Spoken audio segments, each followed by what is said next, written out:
Welcome to Mark My Words, a show that searches for the fork in the road in life, the place where the turning point in the journey of entrepreneurship and life can be found. Let's meet each other at the crossroads on Mark My Words.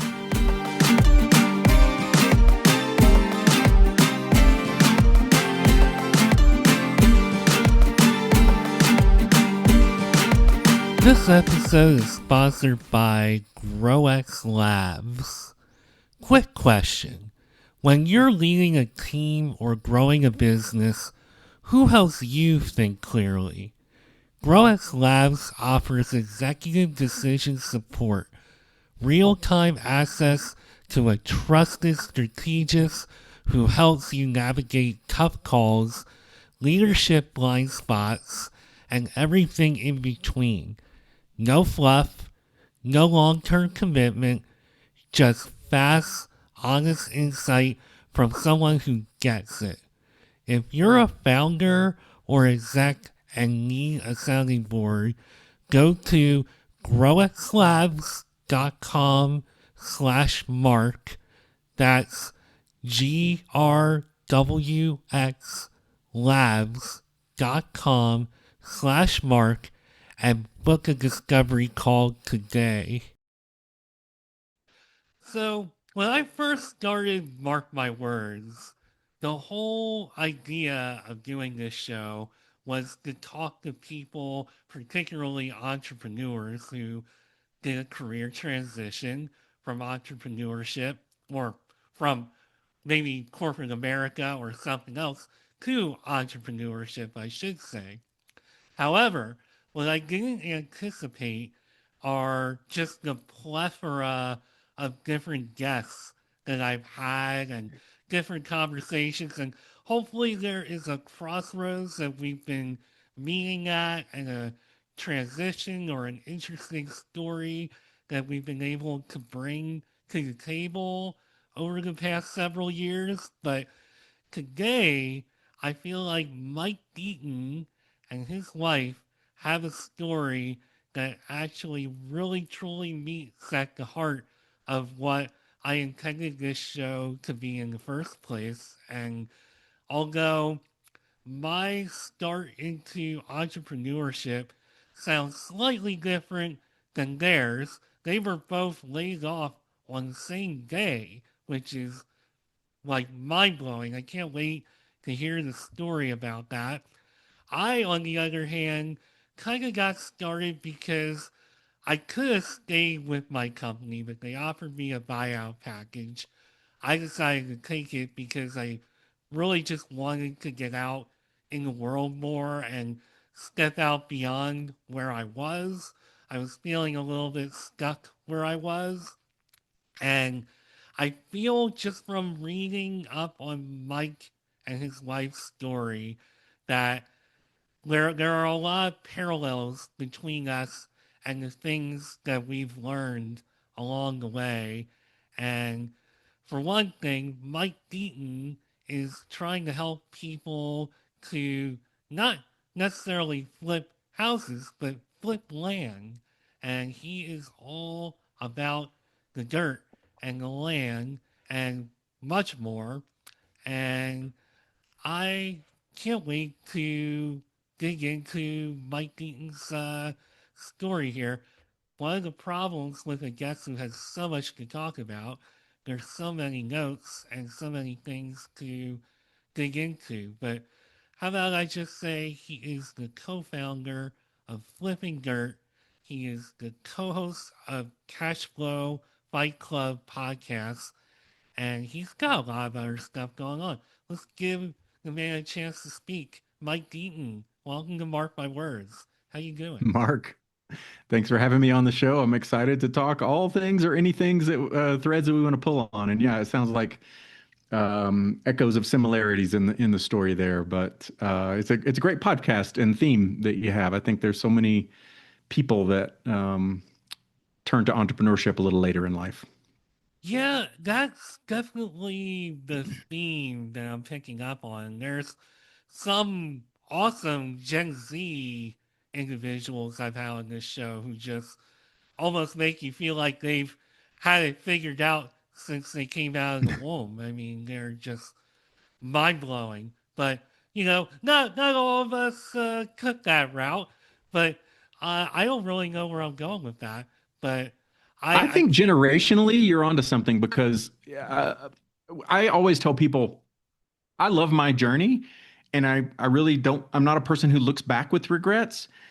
But in the last 10, maximum 15 years, there's been such an explosion or an exponential growth in opportunities and the potential. Like, if I think about 2010 or even before, especially being an entrepreneur meant something different than it does today. Like, you had a brick and mortar store, or maybe you had a truck or something, but the digital world just opened things up. And so, yeah, I think generationally, there are people that have been born into the internet and opportunities and things like that. And so for sure there are just people that, even before there are personalities. I'm not necessarily inherently entrepreneurial by nature or nurture, however you want to look at it. But um, today's day and age, there's never been a better opportunity for people to explore something, whether on the side or full time. I I know I always thought of entrepreneur as someone who was a baller, somebody who was just kind of truly the definition of thinking outside the box, which Yeah. I do. One thing I have learned as I've done this show is that we all, whether we're in our 70s, our 40s, or 20s, I feel like we all kind of have that same common thread and just that, um, that Hmm. hunger. I hate using the word hunger here, but that, that drive to, Yeah. uh, do something a bit beyond having like a 9 to 5 day to day kind of job. And I know that that's something that you touch on, and I can really relate to as somebody who's still working a corporate job, still kind of doing the 9 to 5 while they're doing this. And while I think it's, we need people who are working 9 to 5, and not everybody is built for something like entrepreneurship, I do feel like this is an avenue that I very much overlooked. My mentality was I'm going to climb the corporate ladder. That's how I'm going to prove myself to myself, the world. I'm going to become my own version of a baller. Well, whether that's like VP of whatever. Like, I don't even know what my goal was, but uh, I just knew that I wanted to do something that made me feel like I was impacting the world and fulfilling myself, which is kind of what led me to creating this show and taking a little more of the route that I did. Because when I left my corporate job, the one I had with the buyout package, I was like, oh, I'm going to be able to get a job in this city, that city, and maybe stay on the same level that I was on because I was a manager where I was. And it just beyond didn't work out the way I thought it should have. But that's okay because it wasn't meant for me, and I had a different route of fulfillment Yeah. for myself. Yeah, totally agree. And you touched on many important points, but one that really stuck out was, we all have a need or a drive of some kind, and we can fulfill it in different ways. And certainly when you're in a career working for someone, I was the same way. I was wanting to be the best that I could be in that environment. And that generally manifests through promotions and upward mobility. But then when I was nudged out of that path, there was a moment, and we can get into all this. I mean, there was a moment, an initial panic of getting right back into it, but took the time to really reflect and think about what did I want out of life? And my wife and I did this together. What did we want out of life? And that just ultimately took us down a different path. And we still fulfill our needs in that way. We just do it in a different channel. So tell me a little bit, since I like going in the Wayback Machine, the DeLorean, and Hmm. digging back to the past, because I find it fascinating how people got to where they were and what the roots of their life was, whatever that really means. But Yeah. um, you majored in biology and then you did a master's in supply chain and logistics. Did you have, like, especially with biology, did you have like a strong interest in biology and science and nature growing up? How did you wind up with those majors? Yeah, it's it's an interesting story, but I think it's maybe not too abnormal to a lot of people. I'll go a little bit further back. So I was raised in a pretty middle class family. Mom was a teacher.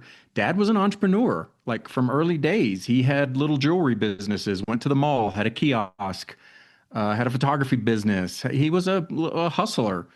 Um, he became and also when I was a child, we were some of the OG flippers. Like my parents would buy an old home. I mean, so they tell me like for $1,000 or $2,000 back in the day, but they would buy an old home, we would live in it, and they would remodel it while we were in there, and then we would sell it. They would take their profit, and we would be on to the next house. And so my dad became a general contractor out of that when kind of in the 80s when we were in the Dallas Fort Worth area.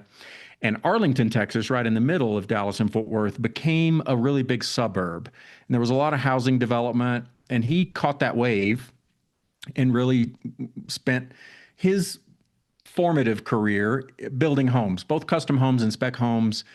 And I worked for him since I was, I don't know, 12 or 13. Like initially it was cutting grass and then it was cleaning out houses and then it was with all the subcontractors. And um, I never caught the entrepreneurial bug and he never really nurtured that in me. When I was in high school, that industry got really tough because there were like savings and loan crises and lending became hard.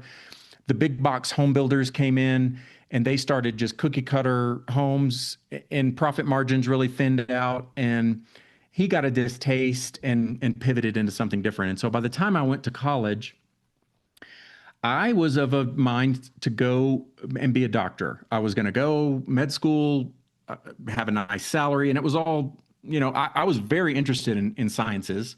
I did really well in science. And so that led me into this medical domain. And, um, midway through my university career, I started questioning if that was really what I wanted to do. Part of it was fear based. Like, could I do it? What if my grades aren't good enough? What if I didn't get into med school? Whatever. But part of it was a little realistic anchor in terms of how the hell long is this going to take? Like, college, med school, internship. When do you start making money? I was in a relationship with my wife, my first wife at the time, and we were really, really thick. And life just kind of took hold. And so I pivoted out and just went ahead. And since I was so deep into science, I just got the degree and really stumbled into career out of that. And I got into operations. I became a second shift supervisor at Motorola at the time in an automotive plant. And Motorola is a huge company. They were kind of king of consumer electronics back at that time period. And that just started my career. Like you mentioned, a lot of, um, I had the good fortune to work for some great companies. I worked for Motorola. I went to Nokia out of that. And then I ended my career with Microsoft in that domain. And all of those companies were very nurturing in terms of, being able to train their employees. And if you were on an upward track, you got leadership training and developmental training and different things like that. And so I also got a breadth of experience. My degree in supply chain management was out of really that. I just wanted to up my skills in the workforce and make myself more attractive to an employer, as well as to be able to do my job a little better. And so it was really about getting a master's in business. I just specialized in supply chain, which was where most of my career was. And so that's really, how the degrees came about. And somewhat disjointed to my career, other than the master's was very intentional. But, the biology degree was really just, um, I watched it with my children.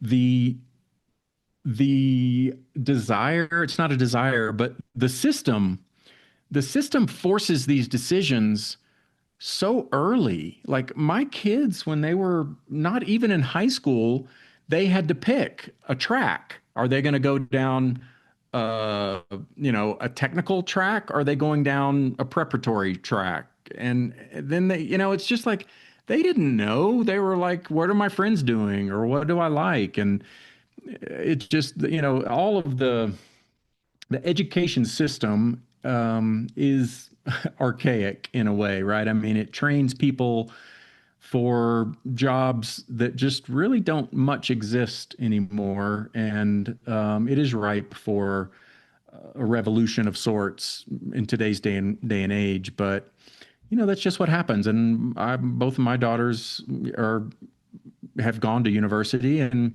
they struggled in terms of what to do. They just picked majors that sounded interesting, and now they're both doing something not related to their major. And so it's just a tricky thing. But that's where my degree came from, and ultimately what just pulled me into. I just found a job that paid a salary at some point, and evolved from there. So one of the big reasons I always love digging back into that part of the guest's life is one word that you said, your path was disjointed. And I Hmm. could see that. I didn't think of it as that, but I saw between biology and supply chain. I'm like, that is great. I have to know the story behind that. So I appreciate you sharing that, and I can relate to the fact that, so for me, I actually kind of felt like I knew what I wanted to do Hmm. all along, which I'm doing not only as my day job, but also uh, by doing this. This is definitely fulfilling something I thought I'd never do, like getting behind a mic in front of the camera. So I'm kind of almost doing pretty much exactly what I thought I was gonna do, but I had to like dig through some baggage, and I had a Yeah.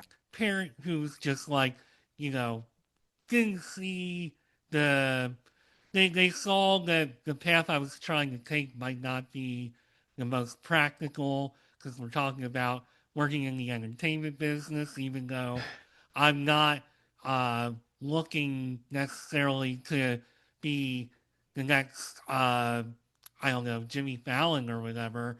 I'm just behind the scenes kind of person. So it took a lot of trying out a bunch of other things, and I still feel like part of the motivation for me to do this, and I don't have time to tell like my entire story here, but I tried like a lot of different types of jobs, like things that were more practical, and I wound up circling back to this anyway, but I really enjoyed trying everything out. So for me, I view this show in kind of the same way. I don't have the skills to do many of the things that my guests do, but I can at least kind of Hmm. like live through them through this show, which hopefully this is a good segue to asking you about your career transition. What exactly went down with the layoff, and like how did you kind of like assess and get to the point where you said, you know what, I think I'm going to try to flip land, I'm going to try to be an entrepreneur and I'm going to take this path. Like, I'm serious about doing Mhm. this. Yep. It's a great story in that way.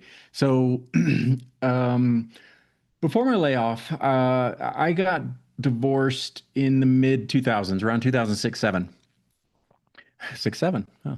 And so I, at that same time, I got a job opportunity. I was working with Nokia mobile phones. I got a job opportunity to work overseas. And the moment just opened up such that I was ready and I said, hell yeah, I'm ready to get out of the US. I'll go do it. I took a visit. It was beautiful. This was in Romania. And we were going to build a factory.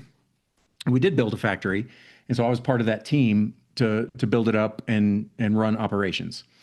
And I met my current wife while I was there. She was also working with Nokia, and we married, moved back to the States in 2010. And so we both were, she worked in healthcare. We were both just doing corporate jobs, kind of the normal two income, normal routine.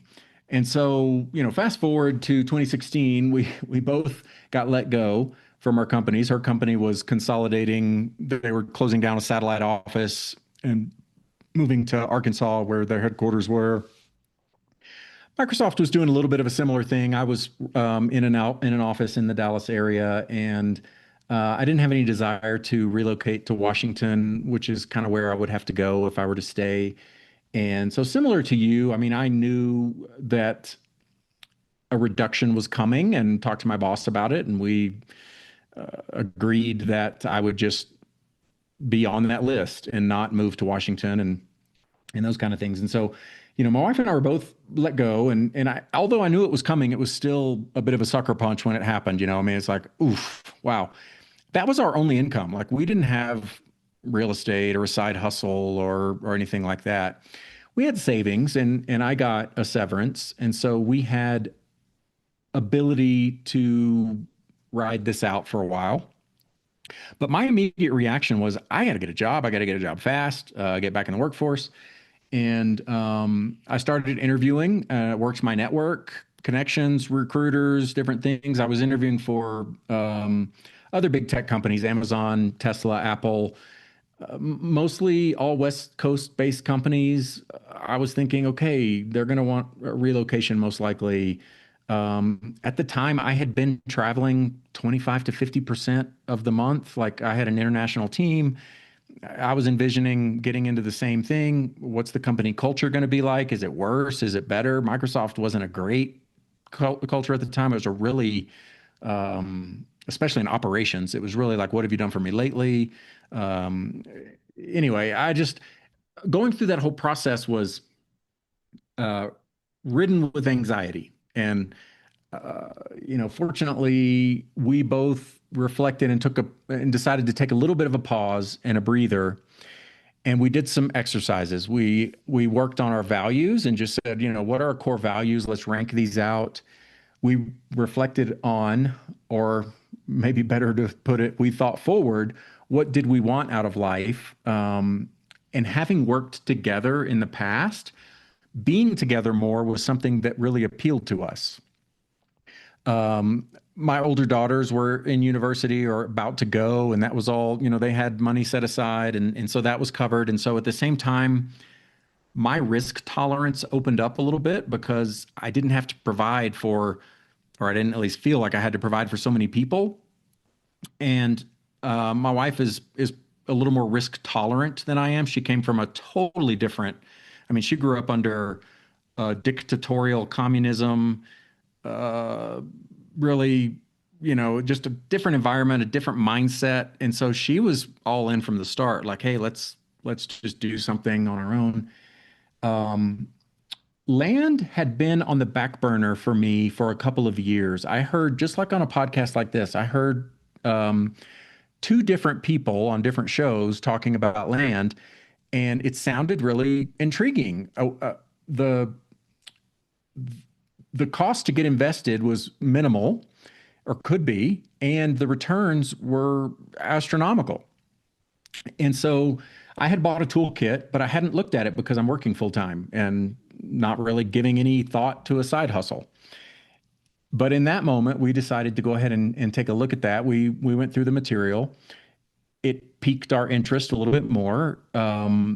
We went to a not local, but nearby workshop, a weekend boot camp, if you will, where there were other people interested, there were other people doing it, and it was a promotional type boot camp. But we were surrounded by success stories. We saw people having success, and that just gave us the confidence that okay, this is a business model that works. And if other people are doing it, there's no reason that we can't also do this. And so we just decided shortly thereafter, after some discussion, that we would allocate 12 months to ramp up and get a business going. We put some seed capital into the business. We found a coach and a mentor and a community, and we kind of went all in. And we just said, okay, great. If this is what we want to do, let's do everything we can to set ourselves up for success. And so there was a convergence of different variables that opened up a lane for us, and thankfully we decided to step into it. And it just, we've never really looked back after that.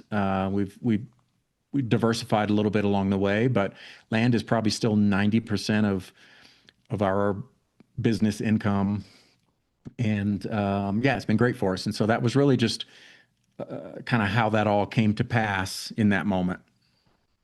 Awesome story. And let me just say that this is an example of how two people, I'm counting your wife, three people, can take like a completely different path and still have a ton in common because a lot of the things that you talked about with digging into values and just having those thoughts that was a big thing for me Mm. when I was kind of transitioning out of the corporate job that I Mhm. had and trying to find myself.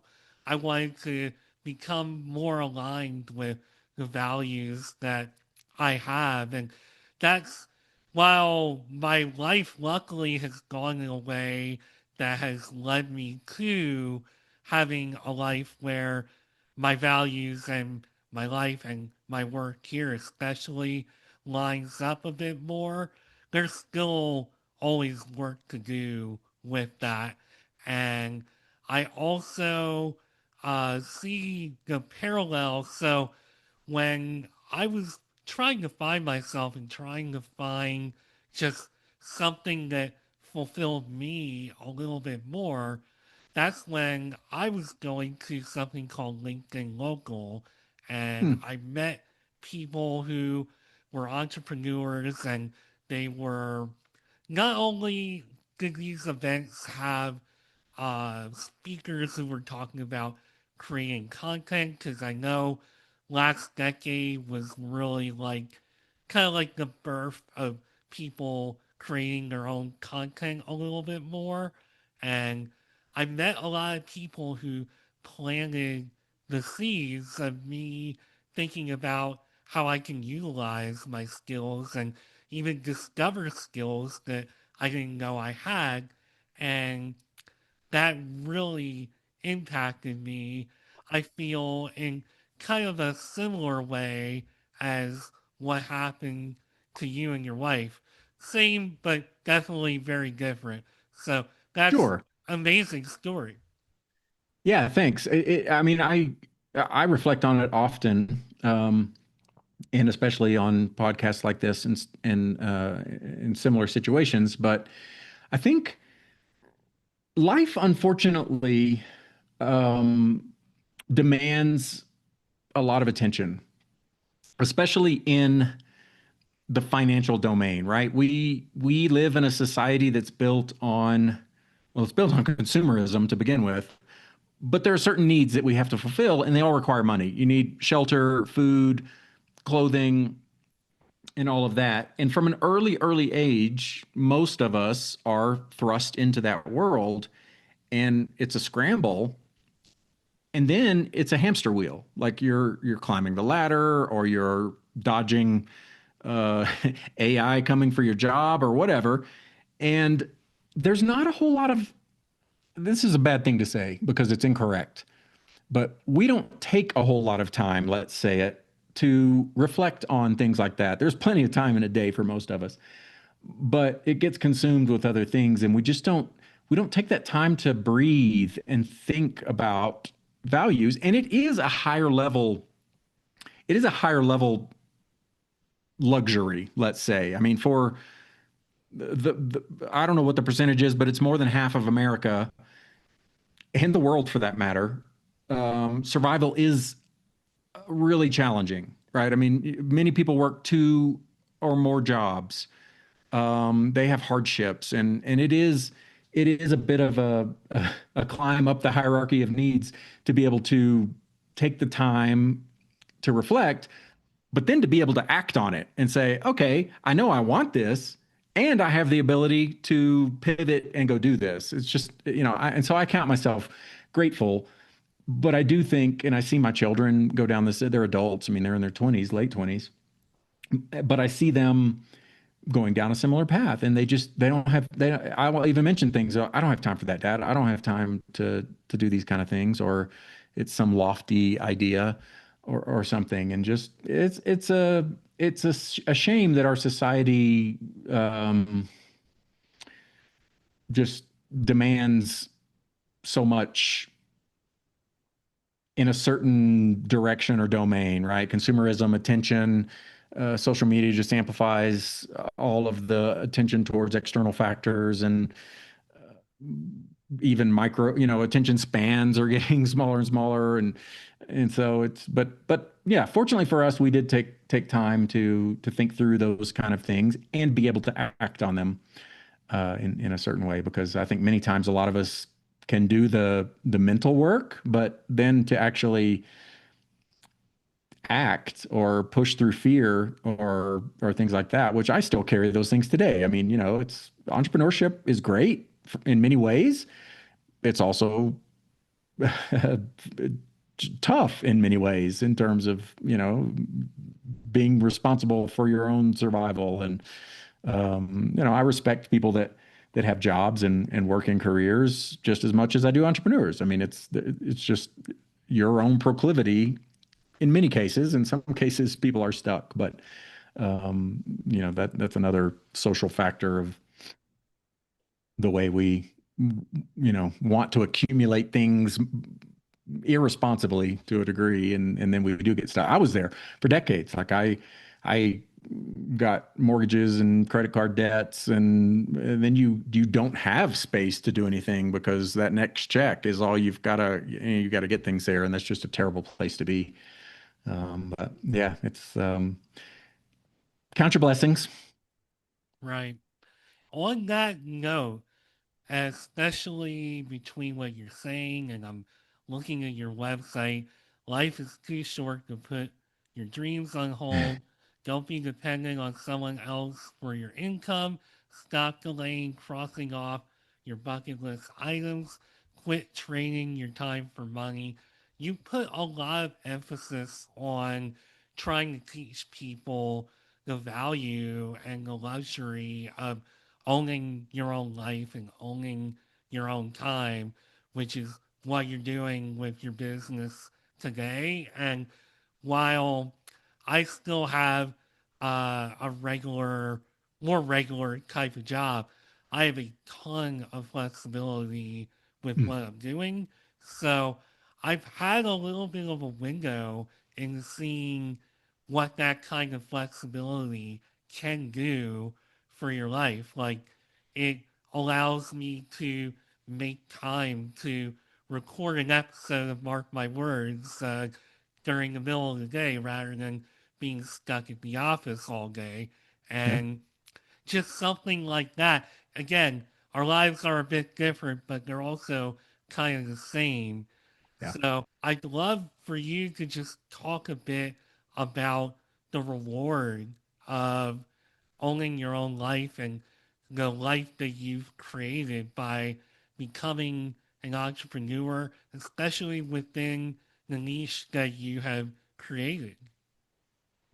Yeah, happy to. It is literally night and day, and it's a huge driver for my wife and I in reflecting on that in the way that I mean, you never say never, but it would be really hard to be an employee again especially if it were not as flexible of a work situation. And for us, it has just driven a quality of life in our relationship. We work together. We spend, time together. We dream. We set goals and do all the things. We're empty nested, and so it's great to have this rich quality of relationship.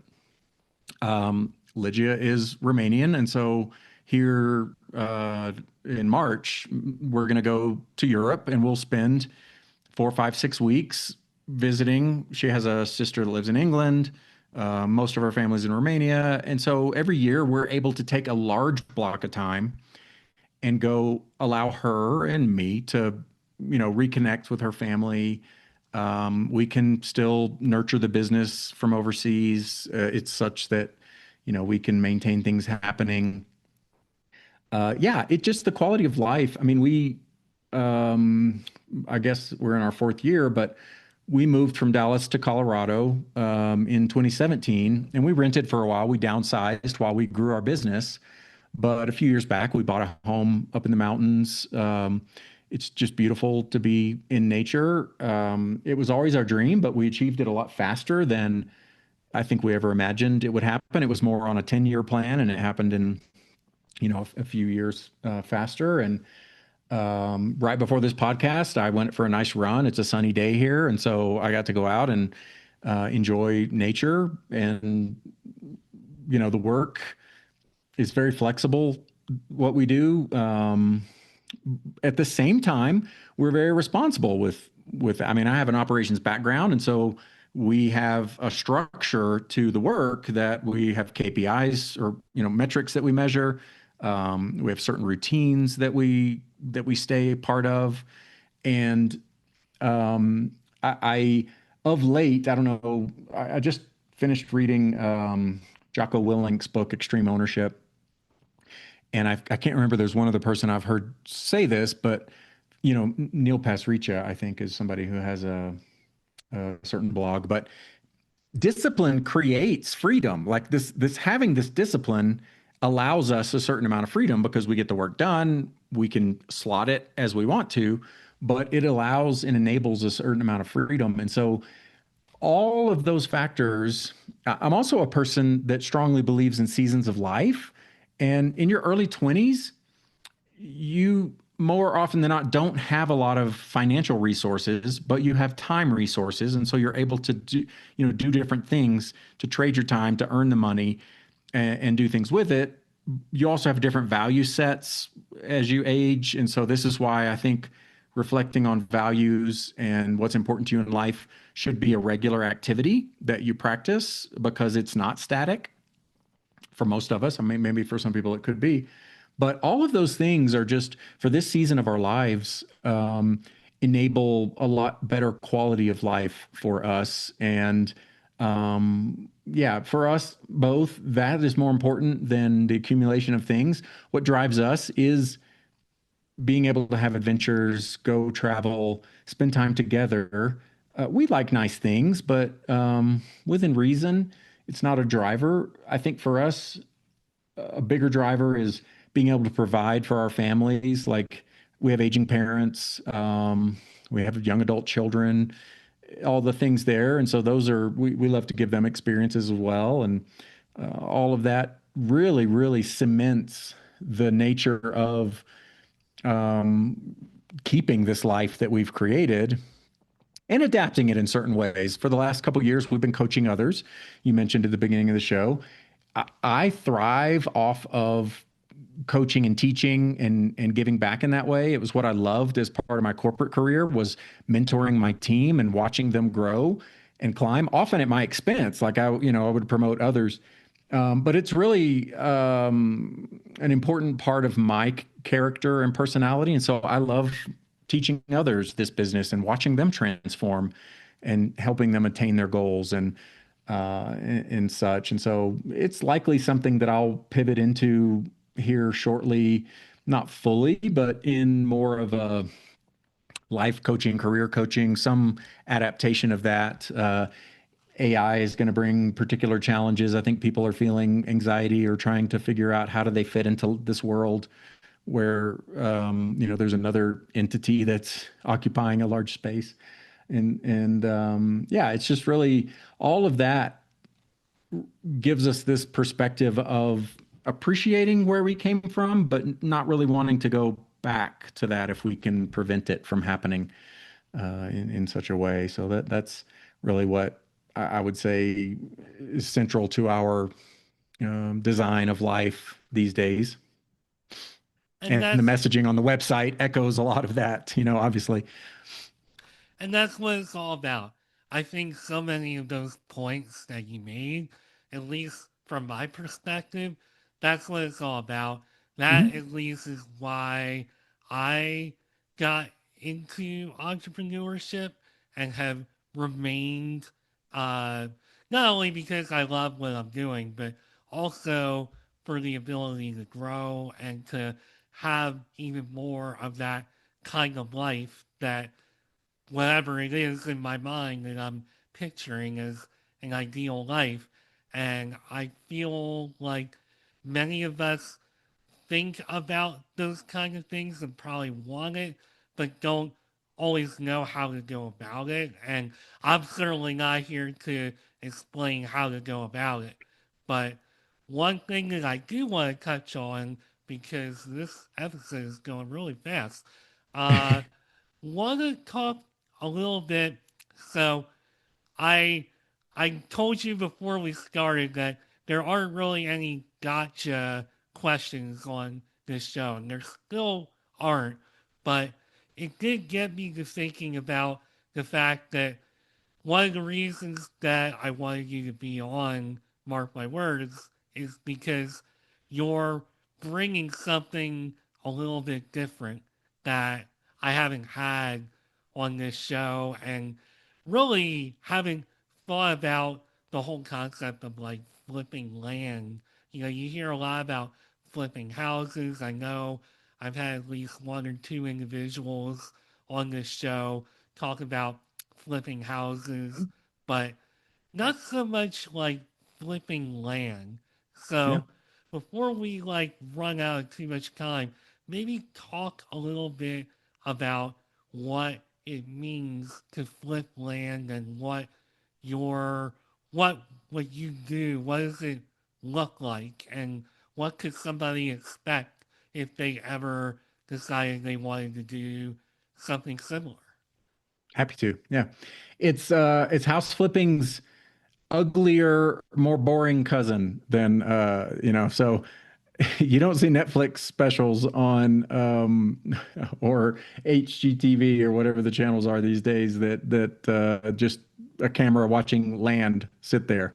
It's it's not super exciting in that way. It's definitely not a passion of ours. Like it's not something that we grew up saying, "Oh my gosh, we want to flip land." But the lifestyle that it enables is really our driver. But at a high level, it's really it is flipping in a sense. I think people can understand the house flipping model, but it doesn't require any of the renovations or repair work or management, any of that stuff. And so our model is quite simply buying properties below market value, significantly below market value.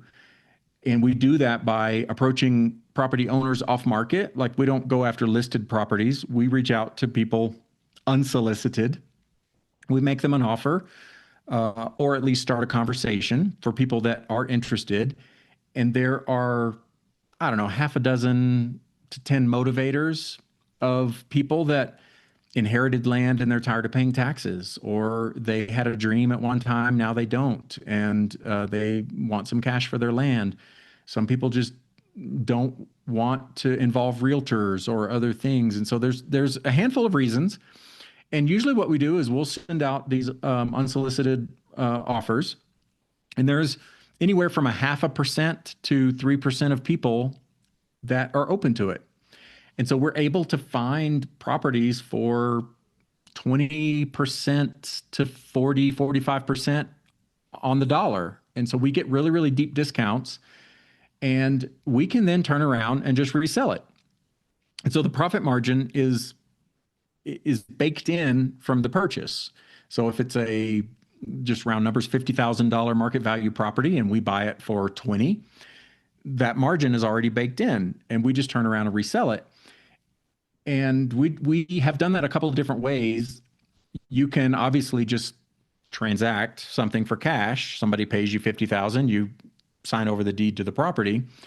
Probably 80 to 90% of what we do is we'll owner finance that sale. And so if you want to pay us monthly payments, we'll agree on terms. And then over time, we've stacked up a recurring revenue that comes in, a passive type of income. I mean, it was obviously active at the first, but now it's just mailbox money is another term. And so we have a really nice base of income for years. Like a lot of our finance properties are 5 years plus or minus 1 or 2 years. And it's super comforting knowing we have an income stream years out in the future. And then we also have cash deals now and again that are adding a surge of income. We're making anywhere from double our money to 5x on a certain deal just because we're buying it right. And at a high level, that's the basic model. There are variations, obviously. I mean, you can think about if you buy a large tract, you can subdivide it into smaller pieces. You can rezone things, entitle land so that it can be developed. You can then develop. There's a lot of different ways to advance the strategy. They all become more complicated and carry more risk and time and capital. We typically keep ours pretty simple just because we like our lives that way, but we have helped people get started in other ways as well. And so it's just a really simple, elegantly simple business model. It's very math driven in a way because we're sending out offers, we're calculating, what are the comp prices, what are our offers going to be. We can test a market and see what percentage comes back and tweak our offers up and down to manipulate, the response rate. And then obviously there's marketing and sales aspect of things. It's a business that you can do on your own. On the side, we work with a lot of people who have full-time jobs and they just want extra income. Some people dream of pivoting out. But you can also automate a lot of it. You can leverage virtual assistants if you want. There's just a lot of different ways to make the business fit any life or lifestyle out there. And so it's been a great way. And I mean, we just kind of stumbled into it, but I'm grateful we do. We have tried and do other real estate. It generates a lot of cash flow for us. And so we're able to invest that into different, we invest in a lot of real estate, be it larger multifamily properties or single family or things like that. They're just all so much more complicated that we keep that minimized as much as we can because of all of that. And it keeps our life dialed in a little more simply. I love what you guys are doing, and I really appreciate how you laid out that this isn't just something that you can pivot into full time. This is for all kinds of people and situations, and I it's kind of making me think a little bit. I'm like, man, should I be doing this? That's why I love doing this show. At Yeah, least one of the many reasons. I feel like we could do another hour or two of this, for but sure. we're getting a little short on time. So I'm just going to give you the opportunity to tell everybody how they can work with you, how they can find you. Mhm. Anything else that you want to add, you're free to add it. Okay, great. Thanks. Yeah, I'm pretty my most active social platform is really LinkedIn. I do a lot of posting, work a lot of messages. People can find me. I think it's Michael B. Deaton is my LinkedIn handle. Um, it's an old legacy. I think I was one of the first people on LinkedIn, maybe back in the day. But yeah, that's my most active social channel. Our website is flippingdirt.us. It's a great launch pad. Um, if listeners go to flippingdirt.us/freedom, I've tried to make that an on ramp to however you want to consume information. There's a few free resources there. My contact information is there if people want to reach out email or phone. There's a button to schedule a call if you want to have a conversation about how land might work for you. So flippingdirt.us/freedom is really probably the best entry point into our world. And then from there, you can find us however you prefer to digest. We all have a little different communication style and platform. I have of late been ramping up a little bit of YouTube activity. We have a channel at Flipping Dirt where the plan is to introduce land flipping and how we do it and educate on the model and inspire ideally. But yeah, we have a few different ways that people can work with us. If you want to coach, we have like a DIY online education. If you want to just do that, we have a couple of different coaching tiers, group and one-on-one, if things go down that path. And so try to make it easy for people, but it really is a transformative business, or it can be. And yeah, I love helping people create that space, whatever it means for them. Well, thank you very much for creating a space to be on Mark My Words and to tell your awesome story. I think what you and your wife have created is amazing. I think it's a really great story. It's a story that needs to be heard and needs to be talked through because there's a lot of situations like mine and yours that Mm. people don't always know what to do or have a point of reference, and you're just going online and trying to scrape and scrap for the next opportunity and et cetera, anxiety all over. Doesn't have to necessarily be that way. So I thank you for coming on here today and telling your awesome story, and I appreciate you being on Mark My Words. Thank you very much to Mike Deaton for being here. And I'm also Mark Schmidt, the host of Mark My Words. And thank you, Mike, for being here, by the way. I want to give you space to, breathe here. I'm just kind of rambling on. No problem at all, Mark. It was a pleasure, really. I appreciate you extending the opportunity, and I like getting out and evangelizing my story, but also a little bit about land and people that might be interested into it. So appreciate the venue that you've created here. I love it. Awesome. I appreciate that. And it's my pleasure to add you to the long list of people that I've had on this show. So thank you for being here. Thank you, everybody, for listening. I, again, am Mark Schmidt, and you just listen to Mark My Words. I'll see you soon. Bye.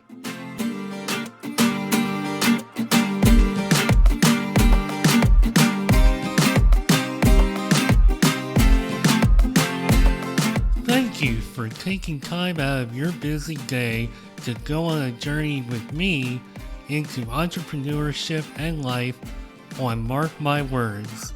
If you would like to learn more about me and the show, you can find me on LinkedIn at Mark Schmidt or connect with me on Instagram at Nimrod79. Video episodes of Mark My Words, as well as other content, can also be found on the Mark My Words YouTube page. Entrepreneurship can be quite the roller coaster ride. It can be a bit isolating and intimidating, but it doesn't have to be that way. Let's meet here next time at the crossroads on another episode of Mark My Words.